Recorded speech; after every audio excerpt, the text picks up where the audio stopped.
స్థిరమైన బుద్ధి గలవారై ఉండండి. ఎందుకనగా అన్నిటి అంతము సమీపమై ఉన్నది. ఎన్నిటి అంతము? అన్నిటి అంతము.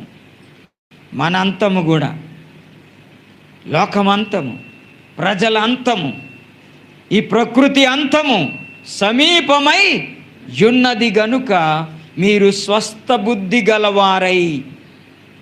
ఏ బుద్ధి అంట? ఆరోగ్యకరమైన బుద్ధి గలవారై, స్థిరమైన బుద్ధి గలవారై, ప్రార్థనలో మెలకువగా ఉండి సాగిపోవుడి. దేవునికి స్తోత్రం, హల్లెలూయా.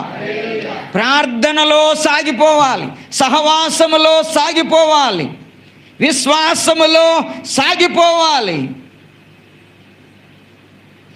మనము ఆగిపోకూడదని దేవుడు సెలవు